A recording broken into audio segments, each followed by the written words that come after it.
नमस्कार सर, बहुत-बहुत स्वागत है आपका शो में। नमस्कार मनविंदर जी, याद करने के लिए बहुत धन्यवाद। आपके दर्शकों को भी नमस्कार।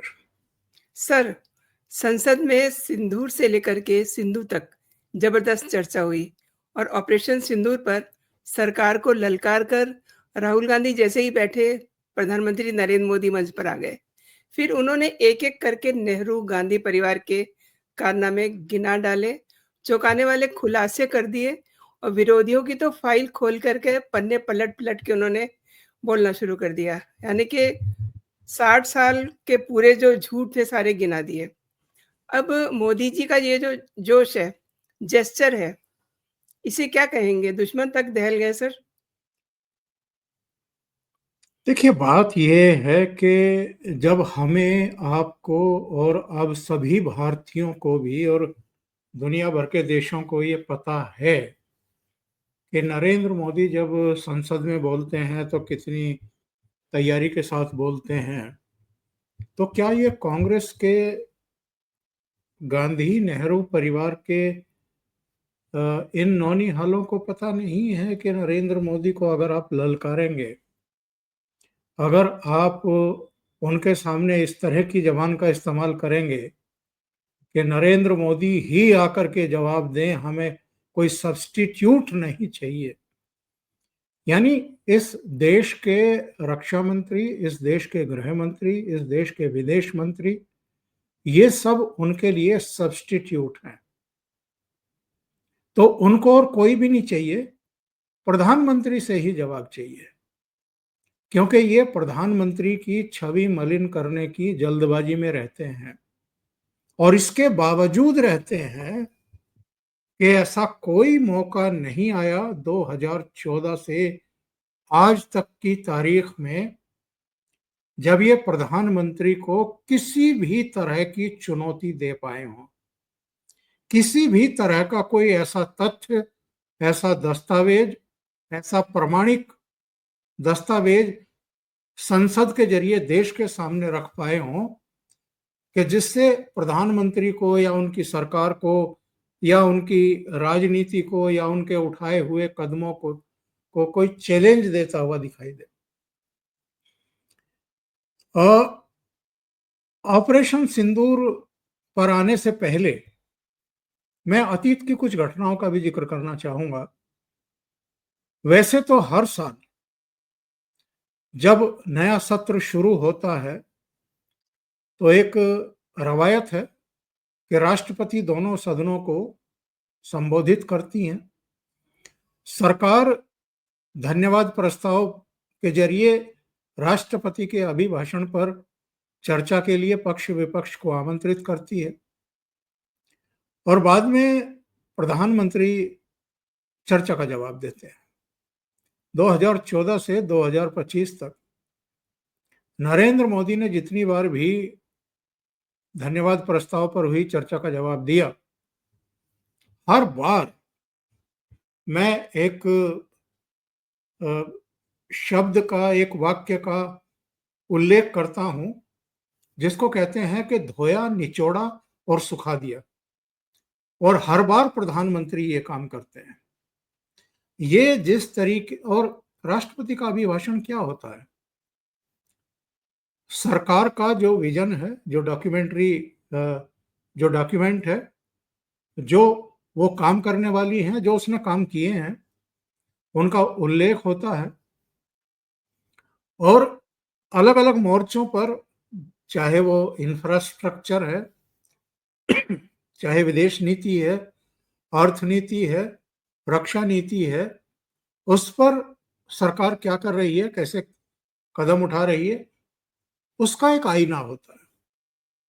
लेकिन जब विपक्ष के नेता उस पर कुछ अलग तरीके से अपनी राय रखते हैं या उसमें मीन मेक निकालने की कोशिश करते हैं और सरकार को डिफेंसिव मोड में लाने की कोशिश करते हैं, तब तब प्रधानमंत्री के भी और उनके जो, जिनको ये सब्स्टिट्यूट कहते हैं, यानी डिफेंस मिनिस्टर, वित्त मंत्री, हमारे विदेश मंत्री, हमारे गृह मंत्री, वो भी जिस तरीके से इनको जवाब देते हैं, ऐसा लगता है कि उससे ये लोग कोई सबक सीखने को तैयार नहीं हैं। पूरी दुनिया जानती है कि पहलगाम की जेनोसाइड के बाद नरेंद्र मोदी के नेतृत्व में भारतीय सेनाओं ने जो पराक्रम दिखाया है, जो तकनीकी दक्षता का प्रदर्शन किया है और हमारी स्वदेशी ब्रह्मोस से लेकर के आकाश मिसाइलों ने, हमारे एयर डिफेंस सिस्टम ने, हमारे वायुसेना के विमानों ने जो किया है वो अभूतपूर्व है। 1947 से लेकर के और करगिल तक जितनी लड़ाइयां हुई हैं पाकिस्तान के खिलाफ, चीन के खिलाफ या आतंकवाद के खिलाफ भी जो जो बड़े हमलों के बाद हमने प्रतिकार किया है, उसमें भारतीय सेना अब तक जो एक पारंपरिक तौर तरीके होते हैं उसी का प्रदर्शन करती रही है। लेकिन पहलगाम के बाद जो कुछ किया गया 6-7 मई की रात को, और फिर अल्टीमेटली जो निर्णायक आक्रमण किया गया पाकिस्तान पर 9 और 10 मई की रात को, उसका लोहा पूरी दुनिया मान रही है। और अब बहुत सारे देश हैं जो हमारे इन स्वदेशी अस्त्र शस्त्रों में दिलचस्पी दिखा रहे हैं और ये मांग कर रहे हैं कि भाई ये हमें भी चाहिए। पाकिस्तान कुछ घंटों की हमारी कार्रवाई से जिस तरीके से घुटनों पर आया और उसने सीज फायर के लिए रिक्वेस्ट की हमारे डीजीएमओ के जरिए हॉटलाइन पर, उसी से इनको समझ जाना चाहिए था। और इसलिए मैं कह रहा हूं कि समझ जाना चाहिए था कि रूस और यूक्रेन के बीच तो 3 साल से ज्यादा समय हो गया है, अभी तक युद्ध समाप्त होने के कोई लक्षण दिखाई नहीं दे रहे हैं। इसी तरीके से इजराइल का गाजा पट्टी पर, सीरिया के खिलाफ, लेबनान के खिलाफ, ईरान के खिलाफ जो कार्रवाइयां चल रही हैं उसको भी काफी समय हो गया है। 7 अक्टूबर 2023 की वो घटना थी और उसके बाद से लगातार इजराइल युद्ध में ही है। भारत ने तो 4 दिन के भीतर और कुछ घंटों की कार्रवाई में जो पाकिस्तान ये दावे करता था, ब्लैकमेलिंग करता था कि हम परमाणु शक्ति संपन्न देश हैं, उसको तो घुटनों पर ला दिया। तो मुझे ये उम्मीद थी कि जो पार्टी इस देश पर 58-60 साल तक राज करती रही है, उसको कम से कम इतनी तमीज तो होगी कि किन विषयों पर कैसे बोलना है और कैसे नहीं बोलना है। पूरा देश और दुनिया के भी कई देश भारतीय सेना के पराक्रम, उसके कौशल, उसके शौर्य और जो तकनीकी दक्षता है, उस पर मैं कहूँगा कि गर्व का अनुभव कर रही है। और उसको ये पता है कि अब हमारी सेना के पास ऐसी दक्षता है कि कोई भी गुस्ताखी करेगा, इंक्लूडिंग पाकिस्तान और चीन, हम उसे सबक सिखा देंगे और कुछ ही घंटों में सबक सिखा देंगे। फिर भी आप सवाल खड़े कर रहे हैं, सवाल खड़े करने का दुस्साहस दिखा रहे हैं। और ये सवाल क्यों खड़े किए जा रहे हैं? वो जो दो मुंही सांप होता है, जिसके 2 मुंह और 2 जीभ होती हैं, जी, कुछ जी। कुछ वैसा ही आचरण कांग्रेस का है। एक तरफ कहती है हमें हमारी सेनाओं पर बड़ा गर्व है, और दूसरी तरफ कहती हैं कि प्रधानमंत्री नरेंद्र मोदी जो हैं, वो इसका चुनावी लाभ लेने की कोशिश कर रहे हैं। वो तो बिहार जाकर के चुनावी भाषण दे रहे थे जब पहलगाम में जेनोसाइड हुआ, और उन्होंने तो डोनाल्ड ट्रंप के दबाव में सीज फायर कर दिया। सीज फायर क्यों कर दिया? पीओ के जो है वो क्यों नहीं पाकिस्तान से वापस ले लिया? इसे कहते हैं आ बैल मुझे मार। और जब ये दुष्प्रचार करते हैं, जब ये अ, उनके धवल व्यक्तित्व और कृतित्व पर एक दाग चस्पा करने की कोशिश करते हैं, तो भूल जाते हैं कि एक्चुअल में नरेंद्र मोदी कौन है, किसका नाम नरेंद्र मोदी है। और जिन मोदी की ग्लोबल रेटिंग पिछले कई साल से पूरी दुनिया में टॉप पर बनी हुई है, जिन्होंने इस देश को पूरी दुनिया में एक सम्मान दिलाया है, उनके पासपोर्ट, भारत के पासपोर्ट का आज जो सम्मान अलग अलग देशों के इमिग्रेशन के समय हवाई अड्डों पर देखने को मिलता है कि उसकी साख क्या हो गई है। जिस देश को फोर्थ लार्जेस्ट इकोनॉमी पर वो लेकर के आए हैं, उस देश के प्रधानमंत्री की छवि अगर ये मलिन करने की कोशिश करेंगे, तो इसे कहते हैं कि सूरज की तरफ मुंह करके थूकने की कोशिश करना, जो आपके ही मुंह पर आकर के गिरेगा। और वही हमने आज पार्लियामेंट में होते हुए देखा है। बिल्कुल सही कह रहे हैं सर, क्योंकि कांग्रेस को ऐसे-ऐसे तंज किए, कांग्रेस पाकिस्तान को क्लीन चिट ना दे, उनके मुद्दे इम्पोर्ट ना करे, पाक इकोसिस्टम के साथ कांग्रेस सुर के साथ सुर ना मिलाए। क्या मतलब गजब बेइज्जती की है सर।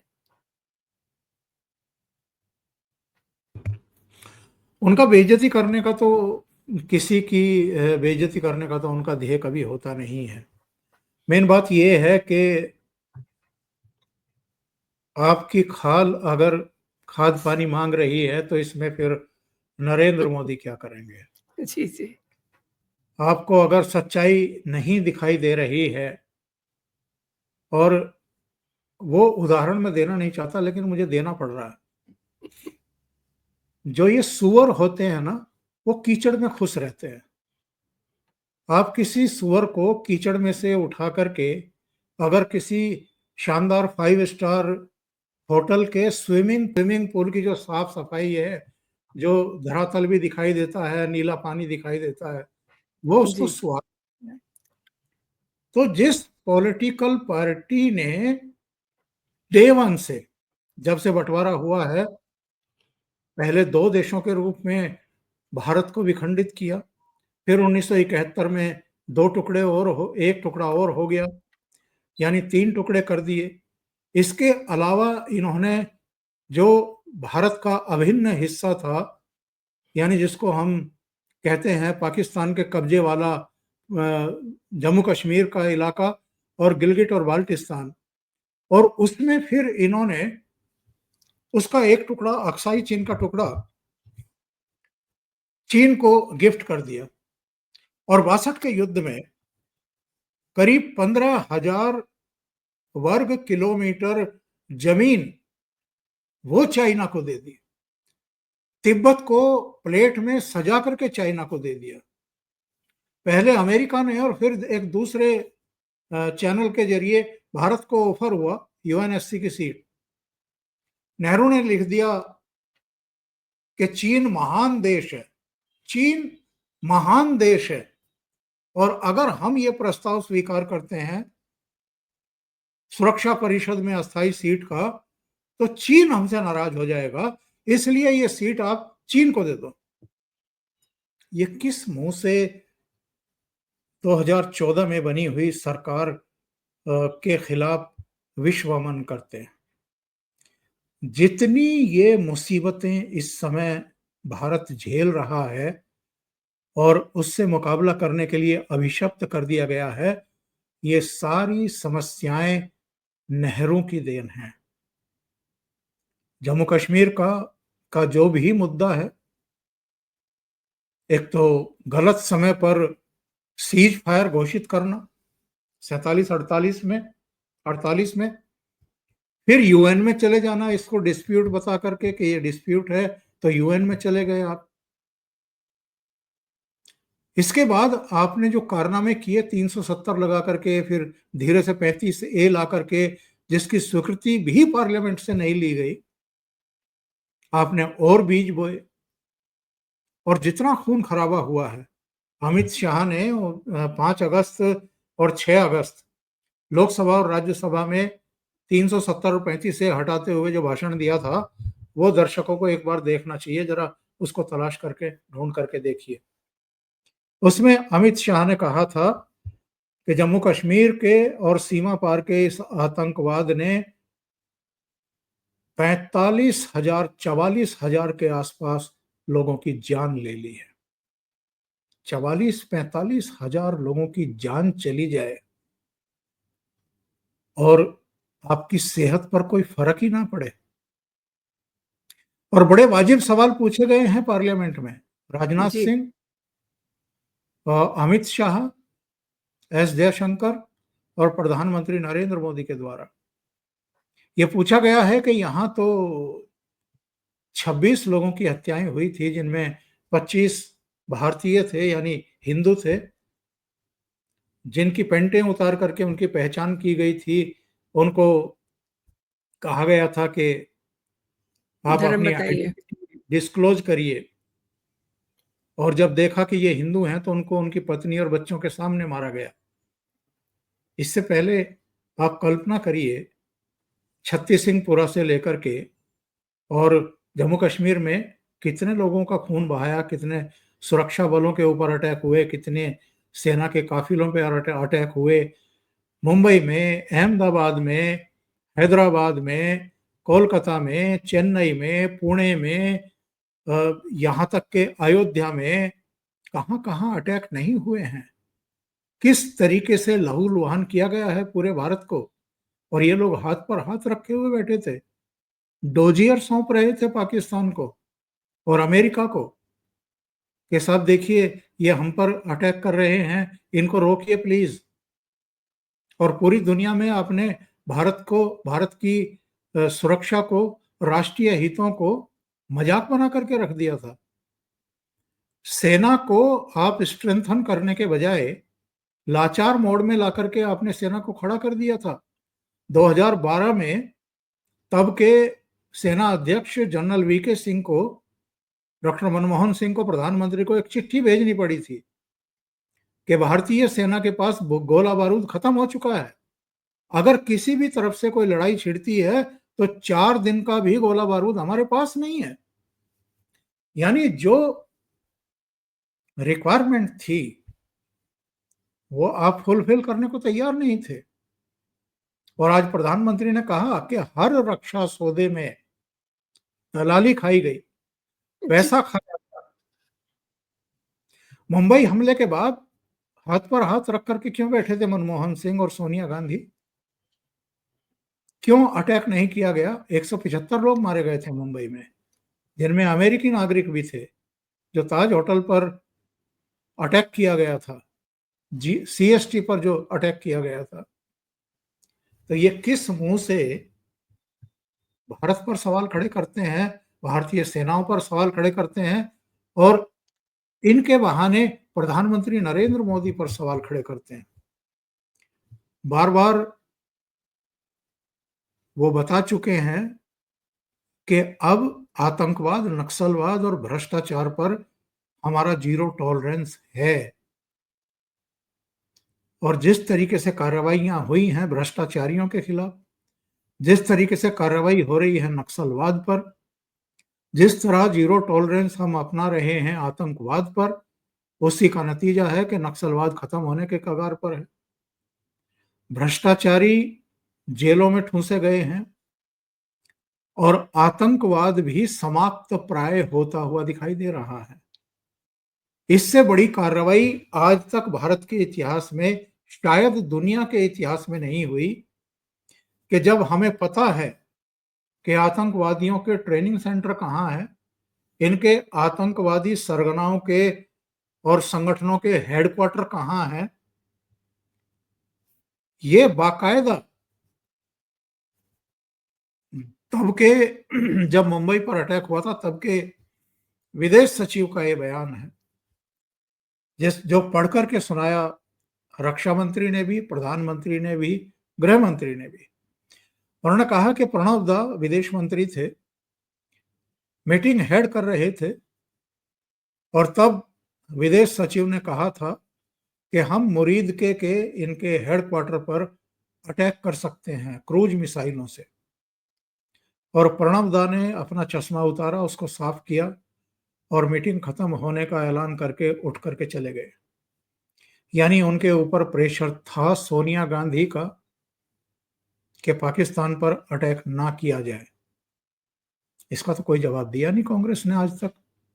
तीन तीन जिम्मेदार प्रधानमंत्री और दो केंद्रीय मंत्रियों ने सीधे आरोप लगाए हैं, और ये बात पुस्तक में उल्लिखित है कि प्रणब दा जो है वो चश्मा साफ किए और उठ करके चले गए।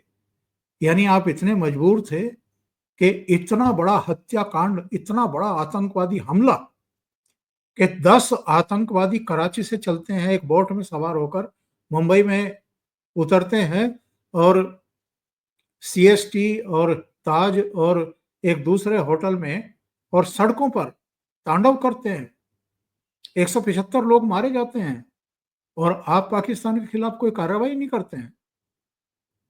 तो ये एक्चुअल में पूरी तरीके से एक्सपोज हुए हैं, और कई बार ये अटेम्प्ट कर चुके कि यहां फंस जाएंगे मोदी, यहां फंस जाएंगे, यहां फंस जाएंगे, लेकिन ना तो वो स्किल है, ना रिसर्च बेस इनके पास कोई तथ्य होते हैं।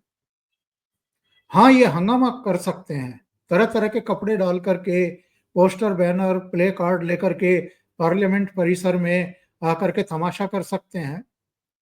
और जो लुटियन मीडिया है और जो इकोसिस्टम है, वो तो फिर इनको जगह देने को, इनका प्रचार दुष्प्रचार फैलाने के लिए तैयार रहता ही है, जो मोदी से किसी ना किसी वजह से जलता भुनता रहता है। तो इनको लगता है कि बस इतना तमाशा कर लिया, अब आने वाले जो चुनाव हैं उसमें हम मोदी को डिफीट कर देंगे, भारतीय जनता पार्टी को डिफीट कर देंगे। लेकिन हो क्या रहा है, ये क्या इनकी समझ में नहीं आ रहा है? निरंतरता में 3 लोकसभा चुनाव हार चुके हैं, निरंतरता में 90 से ज्यादा विधानसभा चुनाव हार चुके हैं, और फिर भी इनके अक्ल ठिकाने पर आने का नाम नहीं ले रही है। और सर देखिए, राहुल गांधी टू फ्रंट वार को अपने हिसाब से डिफाइन कर रहे थे और सीडीएस अनिल चौहान की बातों को इस तरीके से मतलब अपने हिसाब से जलेबी बना रहे थे, मतलब सेना का सम्मान तक नहीं करना जानते हैं ये लोग। अनिल चौहान ने क्या कहा था? उन्होंने कहा था कि टैक्टिकल मिस्टेक हुई थी। टैक्टिकल मिस्टेक का क्या मतलब है? कि राफेल गिर गए थे? मतलब जो आपके मन में दबी हुई आकांक्षा है, जो आप होते हुए देखना चाहते थे, और जो काम आप 2019 के लोकसभा चुनाव से पहले एक्चुअल में कर रहे थे, राफेल डील पर सवाल खड़े करके, उसमें दलाली की बात करके, उनको खराब जहाज बता करके, जो आप अपना हित साध करके 2019 का एक फेक नैरेटिव बना करके चुनाव जीतना चाहते थे, अब जो आप उस समय रायता फैला रहे थे उसको सही साबित करने के लिए आपने ऑपरेशन सिंदूर के समय एक फेक स्टोरी खड़ी की कि राफेल गिर गए, राफेल गिर गए। और अभी हाल में बड़बोले और आत्ममुग्ध अमेरिकी राष्ट्रपति डोनाल्ड ट्रंप ने जब कहा कि 5 जेट गिर चुके थे, तो इन्होंने फिर पूछना शुरू किया प्रधानमंत्री से कि 5 जेट के गिरने का सच क्या है। तो डोनाल्ड ट्रंप ने तो नहीं कहा कि वो 5 जेट हिंदुस्तान के थे। तो आप प्रधानमंत्री से क्यों पूछ रहे हैं? अगर आप में हिम्मत है तो डोनाल्ड ट्रंप से पूछो कि किस देश के 5 जेट गिरे थे, और अगर उनमें हिम्मत है तो ये रायता फैलाने और गोल गोल जलेबी उतारने के बजाय बताएं ना कि वो 5 जेट किसके थे, और वो कौन कौन से जेट थे। ये भी बताएं कि F-16 भी था जो अमेरिका से खरीदा था पाकिस्तान ने।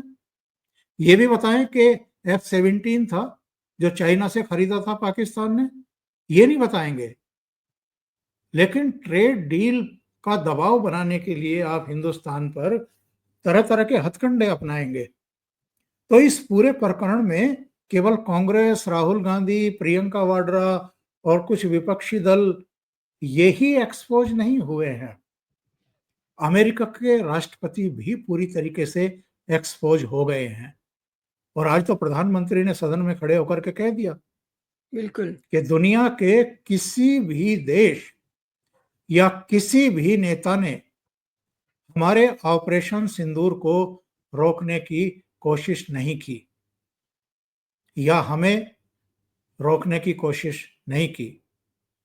अब किस मुंह से डोनाल्ड ट्रंप कहेंगे? अभी तक लिहाज कर रहे थे, अंतर्राष्ट्रीय कूटनीति के कुछ नियम कायदे कानून होते हैं, उनका लिहाज कर रहे थे प्रधानमंत्री नरेंद्र मोदी। सीधे पढ़ करके नहीं कह रहे थे, अपने विदेश सचिव के जरिए, अपने विदेश मंत्री के जरिए, विदेश विभाग के जो प्रवक्ता हैं रणधीर जायसवाल, उनके जरिए कहलवा रहे थे कि नहीं नहीं ऐसी कोई बात ही नहीं हुई। मजबूर होकर के हमारे विदेश मंत्री को कल कहना पड़ा कि 22 अप्रैल को डोनाल्ड ट्रंप का फोन नरेंद्र मोदी के पास आया था पहलगाम की घटना पर अफसोस व्यक्त करने के लिए और साथ खड़े होने के लिए, या फिर 17 जून को जब कनाडा में थे, G7 समिट में भाग लेने के लिए गए थे प्रधानमंत्री नरेंद्र मोदी, तब डोनाल्ड ट्रंप का फोन आया, 35 मिनट की बातचीत हुई। इस बीच दोनों के बीच में कोई बात ही नहीं हुई। तो कहां का ट्रेड डील की धमकी कि जी मैं ट्रेड नहीं करूंगा? मत करो, बैठो अपने घर में। भारत को तो कोई जल्दी नहीं है तुम्हारे प्रेशर में आकर के ट्रेड डील करने की। 3 दौर की बातचीत हो चुकी है। एक बार तो खुद वाणिज्य मंत्री पीयूष गोयल प्रतिनिधित्व कर रहे थे भारतीय प्रतिनिधिमंडल का। 5 अगस्त तक की इन्होंने जो है 1 अगस्त तक की इन्होंने फिर से समय सीमा तय की है। पहले 9 जुलाई की थी और दोनों बार भारत ने कहा है कि हमारे ऊपर किसी तारीख का कोई दबाव नहीं है। हम तब तक डील नहीं करेंगे जब तक हमारे राष्ट्रीय हित सुरक्षित नहीं होंगे। हम अमेरिका या डोनाल्ड ट्रंप की किसी धमकी के अंदर आकर के डील नहीं करेंगे। हम अपने किसानों के हितों को दांव पर नहीं लगाएंगे। ये समझ में नहीं आ रहा है क्या डोनाल्ड ट्रंप के? सर, एक चीज़ और समझना चाह रही हूँ। आपने देखा होगा जिस समय प्रधानमंत्री नरेंद्र मोदी बोल रहे थे, उस समय पीछे शशि थरूर मंद-मंद मुस्कुरा रहे थे और कांग्रेस के वरिष्ठ नेता हैं एक और मनीष तिवारी, उनका ट्वीट, उससे भी आज एक अलग सी बहस छिड़ गई है कि थरूर और मनीष तिवारी जो हैं, प्रधानमंत्री नरेंद्र मोदी की लाइन पे बोल रहे हैं। शायद से इसीलिए उन्हें बोलने का मौका भी नहीं दिया। सर, नरेंद्र मोदी की लाइन क्या है? वो देश की बात करते हैं, वो देश हित की बात करते हैं, वो देश के सम्मान की बात करते हैं, वो भारतीयों की सुरक्षा की बात करते हैं, उनकी बेहतरी की बात करते हैं, उनका जीवन स्तर बेहतर हो इसके लिए दिन रात लगे हुए हैं। तो मनीष तिवारी हों, शशि थरूर हों या कांग्रेस के और नेता हों जो अभी खामोश हैं और ये सब झेलने के लिए अभिशप्त हैं, मजबूर हैं, मनीष तिवारी, शशि थरूर, आनंद शर्मा या सलमान खुर्शीद, जिनको अलग अलग डेलीगेशन में दुनिया के अलग अलग देशों में भेजा गया था प्रधानमंत्री नरेंद्र मोदी के द्वारा, वो सब इनकी अनिच्छा के बावजूद गए हैं। और इसलिए गए हैं क्योंकि जो पहलगाम में हुआ उसकी गंभीरता, उसकी पीड़ा और उसके पीछे की साजिश, जम्मू कश्मीर को तरक्की के रास्ते से उतारने की साजिश, वहां के लोगों की रोजी रोटी का जो व्यवस्थाएं हो गई थी और बहुत बड़ी तादाद में, लाखों करोड़ों की तादाद में जो वहां पर्यटक जाने शुरू हुए थे, उनको डराने धमकाने के लिए ये सब किया गया। और भारत में एक सांप्रदायिक माहौल खराब करने की कोशिश की गई क्योंकि हिंदुओं को ही उनकी पहचान करके मारा गया।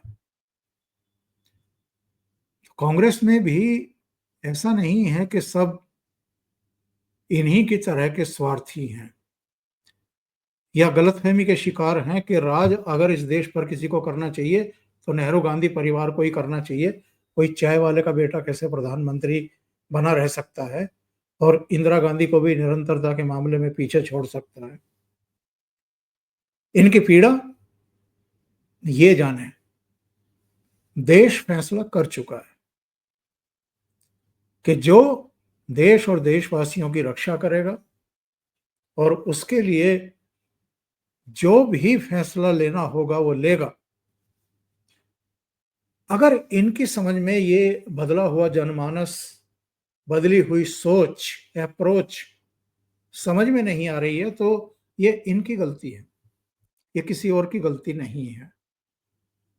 जितना जल्दी समझ जाएंगे उतना जो रोजाना इनको नुकसान होता जा रहा है उससे बच सकते हैं। आगे चल करके कुछ वर्षों या कुछ चुनाव के बाद वापसी की गुंजाइश भी हो सकती है, लेकिन जिस तरीके से और जिस लाइन पर ये चल रहे हैं और जिस तरीके से ये सेना के सशक्तिकरण को भी नजरअंदाज करने की कोशिश कर रहे हैं और पाकिस्तान के प्रोपेगेंडा में शामिल होते हैं, उससे मुझे लगता नहीं है कि ये अपनी वापसी के प्रति जरा भी सीरियस हैं। यानी इनका हाल यही रहने वाला है, आगे भी यही रहने वाला है। सर, आपने बेहतरीन जानकारी दी मेरे दर्शकों को और मेरे लिए आपने समय निकाला। बहुत-बहुत धन्यवाद। Thanks a lot. जय हिंद, जय भारत। जय हिंद।